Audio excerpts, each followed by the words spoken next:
Salut tout le monde et bienvenue dans cette nouvelle vidéo où aujourd'hui je vais revenir sur 3 séries qui, à mon sens, mériteraient d'avoir un véritable reboot. Tout simplement parce que ces séries ont connu un avenir parfois assez catastrophique et du coup je pense vraiment qu'il serait temps de leur donner une seconde chance parce qu'elles le méritent.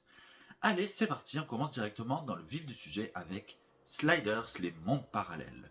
Alors Sliders, c'est pas un secret, tout le monde en parle souvent sur YouTube comme étant une série qui avait un potentiel absolument incroyable et qui a été gâchée en cours de route, vraiment très rapidement pour le coup, puisque dès la saison 3, la série commençait un petit peu à partir dans tous les sens, et à partir de la saison 4, ce fut le naufrage total.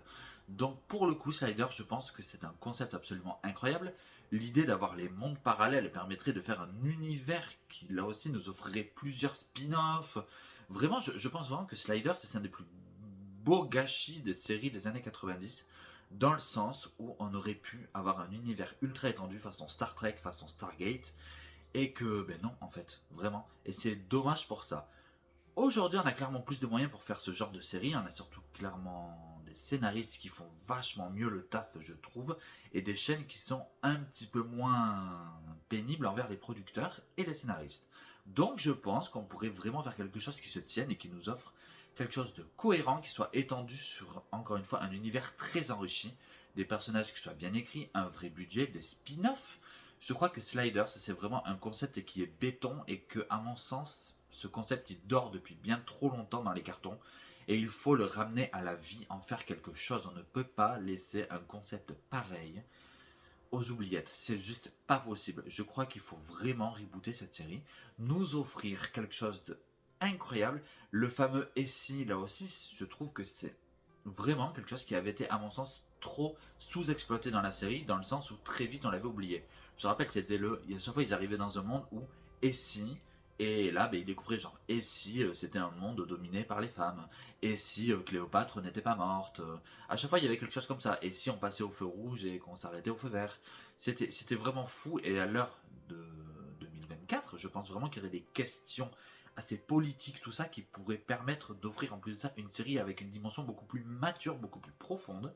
Je pense que Sliders doit revenir parce que elle pourrait offrir vraiment un show qui soit d'une maturité incroyable, avec des vrais raisonnements, des vraies questions, tout ce qu'on n'avait pas à mon sens dans la série originale où on sent que c'était une série de network un peu tout public et on ne pouvait pas aller trop au cœur du sujet et c'est bien dommage.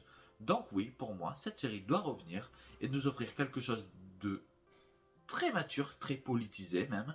Allons-y parce que c'est ce qui plaît aujourd'hui et je pense que ça cartonnerait. On enchaîne avec Le Caméléon.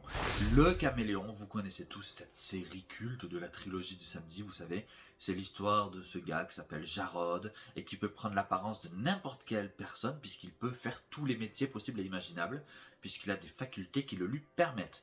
Il était retenu prisonnier dans un centre, appelé tout simplement le centre. Il a réussi à s'échapper et depuis, il change de métier de jour en jour.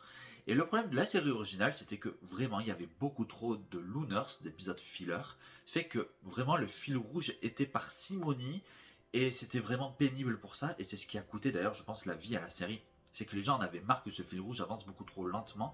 Arrivé à la fin de la saison 4, au final, on avait vraiment trop peu de réponses sur qui était réellement Jarod, sur tout ce complot autour de lui, sur pourquoi il existe, qui est donc réellement le centre.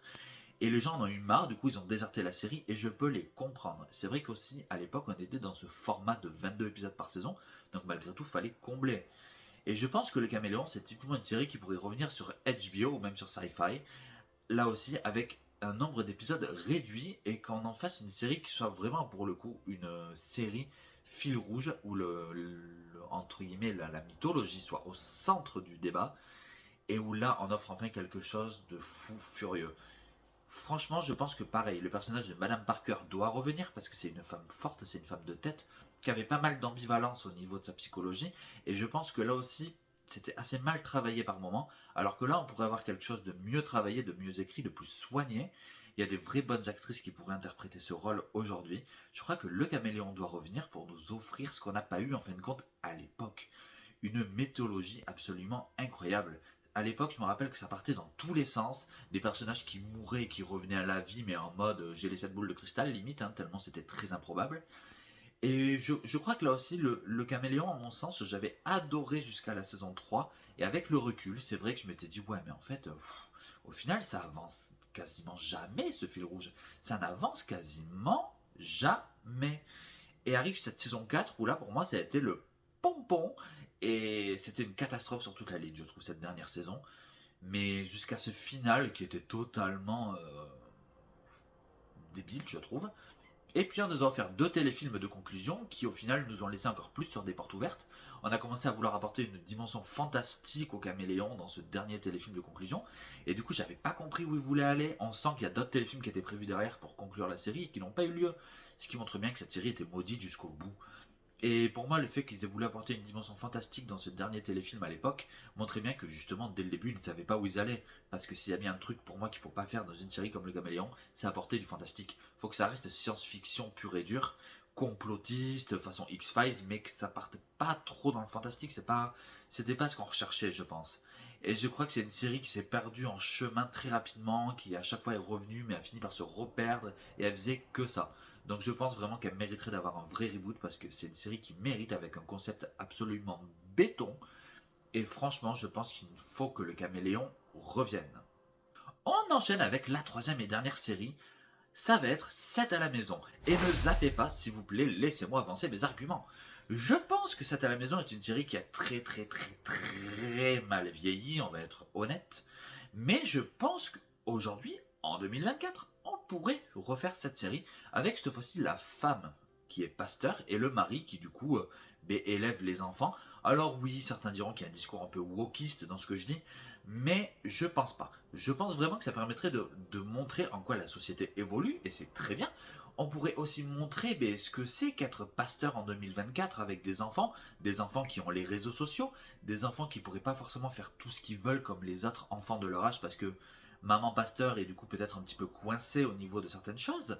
Et ça permettrait, je pense, de développer un vrai sujet là-dessus et de montrer ce que c'est en fin de compte que d'être enfant de pasteur en 2024 avec tout ce qui va avec la jeunesse qui s'est dévergondée clairement, avec encore une fois les réseaux sociaux, les médias, tout ça, tout ça. Et je pense que cette série dans l'air du temps pourrait avoir un vrai message à porter et nous offrir quelque chose d'assez intéressant sur le plan série familiale. Et en plus de ça, des séries familiales, on n'en a plus. Donc je pense vraiment que 7 à la maison, c'est quelque chose qui pourrait revenir avec une vraie dimension intéressante et je pense vraiment qu'il y aurait matière à dire pas mal de choses sur un reboot de cette série. Je pense qu'il y aurait vraiment matière à écrire des scénarios qui soient très fins, très bien pensés. Et je pense que même ça pourrait être nécessaire au bon fonctionnement de ce que sont les séries familiales aujourd'hui, parce que malheureusement il n'y en a plus beaucoup, et les rares qu'il y a partent un petit peu trop dans tous les sens, je trouve. Et ça permettrait un petit peu de recentrer le débat sur quelque chose d'assez réaliste, d'assez cohérent. Et je pense qu'un reboot de cette à la maison, de la façon dont je l'ai dit, serait peut-être une très bonne chose. En revanche, je suis pas trop chaud de faire un requel à la série, chose qui a souvent été considérée, je crois. Mais bon, pourquoi pas. Voilà, c'était une vidéo assez courte, mais je me suis dit pourquoi pas parler de ça aujourd'hui. Donc j'espère que cette vidéo vous a plu. N'hésite pas à me dire en commentaire ce que tu en as pensé, ce que tu penses de ces séries. Est-ce que selon toi elles méritent un reboot ou plutôt un requel ou tout simplement une suite, tout simplement aussi. Hein. Bref, n'hésite pas à me dire si tu as aimé, n'hésite pas à commenter, n'hésite pas à t'abonner si c'est pas encore fait. Et moi je te dis à plus.